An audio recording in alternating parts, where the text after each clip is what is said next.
Kita masih tersambung melalui telepon bersama dengan Direktur Jenderal Perhubungan Darat Kementerian Perhubungan, Pak Budi Setiadi, juga melalui sambungan Skype ada Ketua Presidium Gabungan Aksi Roda 2 Garda, Pak Igun Wicaksono. Saya mau ke Pak Budi. Pak Budi, kita masih bicara soal teknis. Karena sudah dilarang menggunakan daring. Jika mitra ojek online atau ojek daring ini kemudian mematikan aplikasinya, tentu ini bukan untuk ditiru ya Pak Igun, kemudian kembali untuk menjadi ojek pangkalan. Bagaimana mengatur hal ini Pak Budi? Ya, kalau di dalam peraturan Menteri Kesehatan yang saya katakan nomor 9 tahun 2020 di dalam penjelasan yang huruf I-nya memang sangat jelas sekali di situ. Bahwa layanan ekspedisi barang termasuk sarana angkutan roda 2 berbasis aplikasi dengan batasan hanya untuk mengangkut barang, hanya untuk barang saja dan tidak untuk penumpang, tidak untuk penumpang. Jadi kalau kemudian memang aplikasi untuk penumpang oleh Grab maupun Gojek sudah dinonaktifkan itu dari semenjak Jumat malam. Dan kemudian kalau yang bersangkutan memang nanti mengangkut penumpang ya tentunya mungkin tinggal pengawasan kepolisian. Tentunya mungkin tidak boleh demikian. Kalau dari Pak Igun sendiri, apakah sudah ada upaya untuk komunikasi dengan pihak penyedia layanan jasa ojek daring ini, Pak Igun? Kita coba komunikasi dengan perusahaan, namun kan mereka juga tentu oleh regulasi. Regulasinya kan memang kami tidak boleh membawa penumpang dan pasti akan menaktifkan fitur layanan penumpang tersebut. Ya kami berharap regulasinya yang direvisi, dirubah agar kami masih diperkenankan untuk membawa penumpang. Karena dampaknya juga penghasilan kami sudah hilang. 70-80% penghasilan kami hilang. Tapi Kementerian Perhubungan juga mengatakan sudah ada komunikasi juga dengan penyedia jasa layanan ojek daring ini. Apakah mungkin ada perubahan mekanisme kerja yang disampaikan oleh penyedia layanan jasa ini kepada mitra ojek online? Mereka memberikan notifikasi bahwa memang fiturnya sudah dinonaktifkan sementara untuk wilayah Jakarta. Yang ke Jakarta masih aktif dan di situ kami disarankan untuk menerima order barang makanan. Ini kendalanya kembali lagi untuk order makanan kita harus sedia modal. Tidak semua ojek daring yang ada di Jakarta ini bisa menyediakan modal untuk melakukan pemesanan makanan, gitu. Dan juga untuk barang, kadang juga pelanggan kami memanfaatkan ojek online dengan kiriman barang yang kapasitasnya melebihi kapasitas untuk bisa dibawa oleh sepeda motor. Jadi kebanyakan teman-teman ojek online ini tidak kurang tertarik untuk membawa barang. Mereka lebih tertarik membawa penumpang dan lebih mengandalkan penumpang saat ini. Apa alasannya, Pak?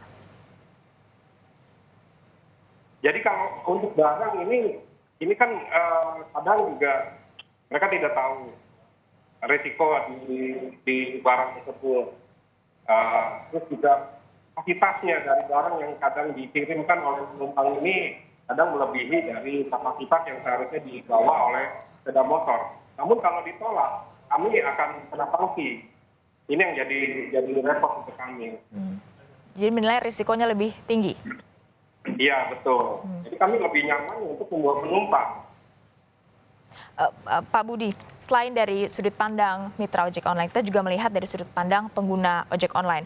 Apakah sudah dipikirkan akan beralih kemana? Kita tahu mungkin pasti berkurang karena sudah banyak juga perkantoran yang menerapkan work from home atau bekerja dari rumah. Tapi tentunya masih ada yang harus bekerja atau diperbolehkan juga bekerja sesuai dengan aturan.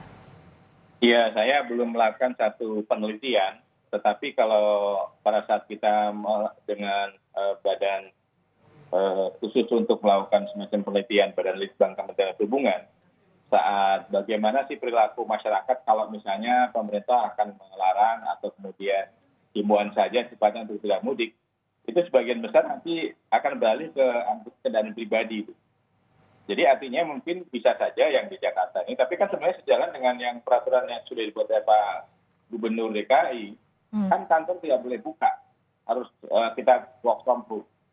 Jadi persepsi kita bahwa sebetulnya ya begitu tidak ada kantor buka, tidak ada pergerakan masyarakat untuk kantor-kantor mungkin sangat berkurang sekali gitu. kalaupun ada mungkin sangat sedikit sekali, mungkin perkiraan saya mereka sebagian besar akan menggunakan kembali kepada angkutan kendaraan pribadinya. Karena selain ojek online juga tentunya ada aturan-aturan untuk mobil pribadi, baik sedan maupun minibus terkait dengan jumlah ini ya Pak ya, jumlah penumpang. Ya, itu semua juga sedang kita rumuskan bersama dengan teman-teman dari para kadisub seluruh Indonesia.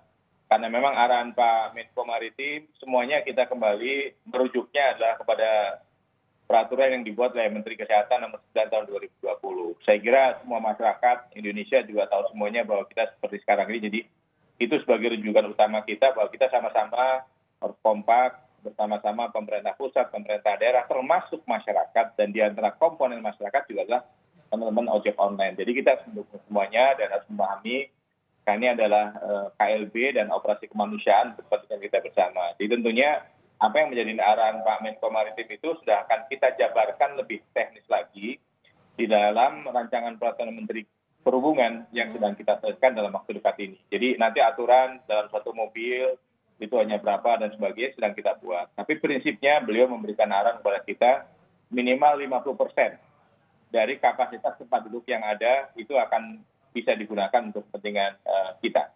Jadi kita semua juga terkena dampak dan berupaya sama-sama untuk mencegah penyebaran COVID-19 ini ya Pak. Terakhir saya mau kasih kesempatan untuk Pak Igun. Mumpung lagi ada Direktur Jenderal Perhubungan Darat di sini, apa yang mau Anda sampaikan Pak Igun? Ya, untuk Pak Budi, kami berharap, teman-teman sangat berharap regulasi yang ada ini direvisi kembali. Kami ingin fitur penumpang ini aktif kembali karena penumpang yang kami bawa itu memang penumpang yang dalam spesifik saat ini yang masih bisa aktivitas sesuai dengan PSBB. Jadi bukan penumpang umum seperti reguler biasanya di hari biasa. Banyak tenaga medis maupun tenaga pelayanan masyarakat yang sangat membutuhkan. Kami saling membutuhkan. Kami membutuhkan penumpang, penumpang juga membutuhkan kami. Seperti itu, Bapak. Baik, silakan Pak Budi tanggapannya. Ya, saya kira yang saya sampaikan di awal tadi, memang Pak Menko Maritim beliau sangat fleksibilitas sekali. Kita tetap mengakomodir harapan juga ekspektasi para pengemudi. Namun demikian prinsip menyangkut masalah pencegahan bersama-sama dari semua komponen tadi, termasuk juga adalah azas yang menyangkut masalah pencegahan untuk physical distancing terus betul-betul diimplementasikan oleh kita semuanya. Jadi ya nanti mungkin saya akan melanjutkan diskusi kembali dengan beberapa kementerian yang terkait untuk mengakomodir beberapa usulan respon dari teman-teman sekalian. Tapi semuanya saya kira kita harus memaklumi bersama bahwa ini persoalan bangsa, persoalan bersama. Bukan persoalan pemerintah saja, tapi juga harus bersama-sama dengan masyarakat. Untuk itu ya kita harapkan kerjasama yang baik dan kita cukup memahami ini semuanya saling mendukung sehingga Indonesia sudah bebas dari COVID-19. Demikian, Mbak. Baik, terima kasih Dirjen Perhubungan Darat Pak Budi Setiadi, juga Ketua Presidium Nasional Garda Pak Igun Wicaksono sudah bergabung bersama Sapa Indonesia Akhir Pekan. Kita tentunya harap PSBB bisa maksimal untuk menekan angka COVID-19 di Indonesia. Terima kasih.